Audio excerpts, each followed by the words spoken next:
I'm the Just Connoisseur, and welcome to the Arsenal Fan Experience. Today I'll be going in depth into the Arsenal Watford game.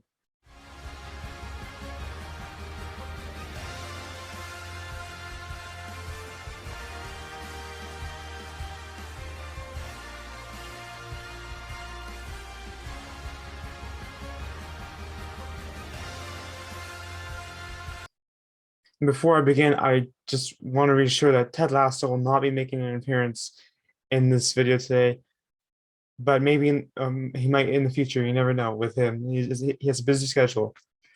Anyways, we get into today. Arsenal Arsenal was back at home to take on Watford. Watford coming up from the championship last year and have a very successful season.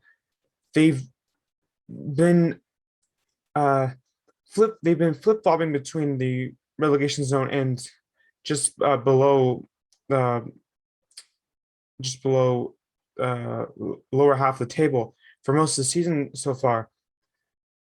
And as a result, they unfortunately had to come to a decision to fire their manager, and in came former legendary manager who took Leicester City to the top, Claudio Ranieri.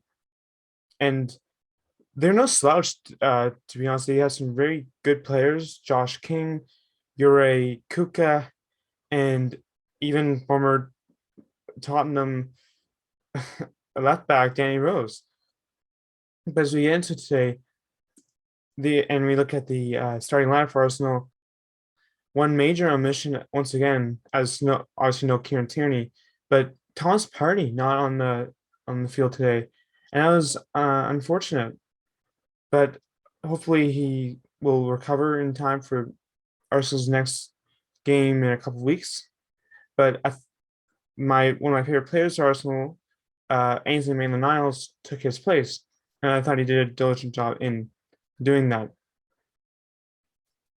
As you get to the game, Arsenal had a fantastic start to the game, or at least it appeared to, as they scored in the 6th minute off of Bukayo Saka.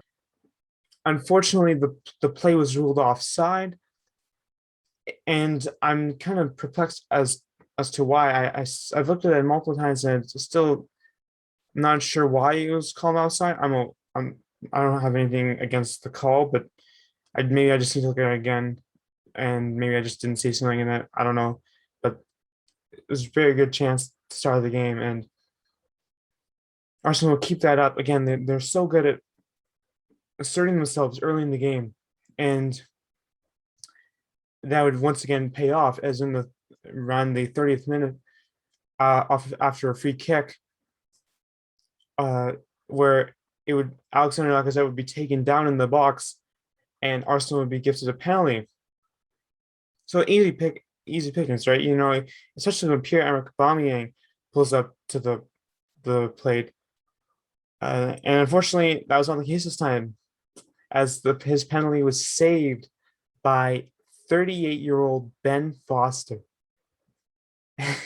And Foster, he had a slow start to the season. He didn't even start the first few games for Watford, which was probably a mistake in hindsight. But he was terrific today, and easily Watford's best player. And if I had to give the man of the match, I'd give it to him.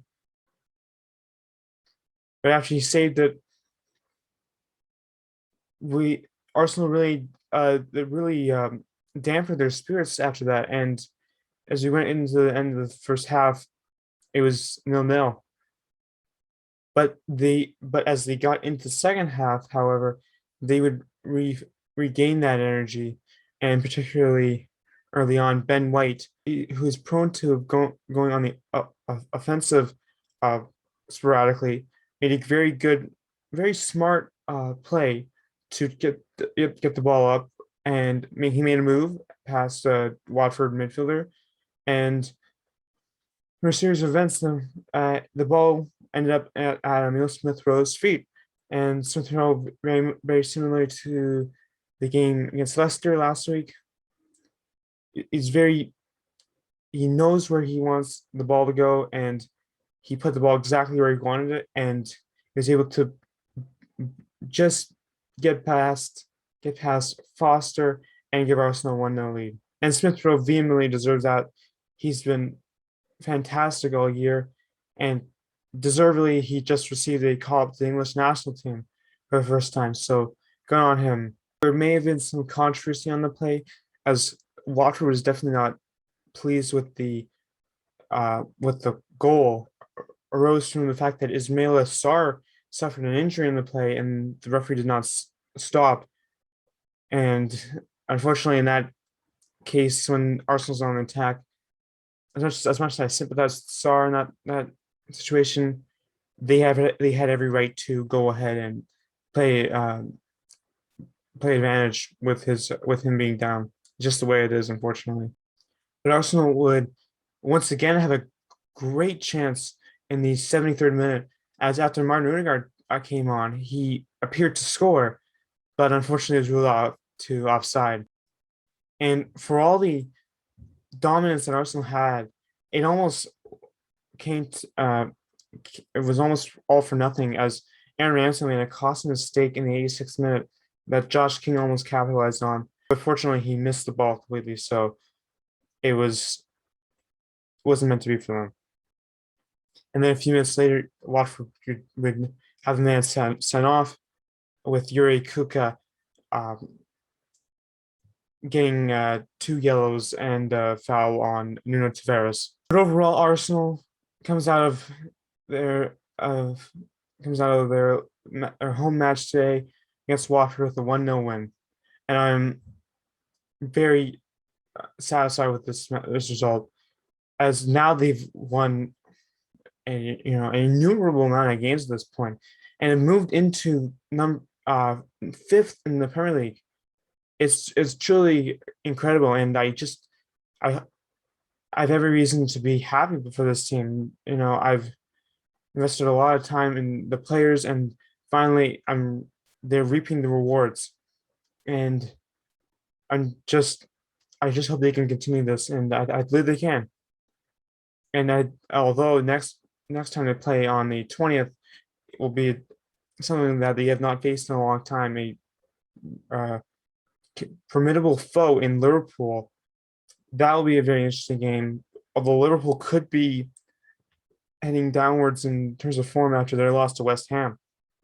But anyway, leave a like and subscribe if you enjoy my video, and join me next time on the Arsenal Fan Experience as Arsenal takes on Liverpool.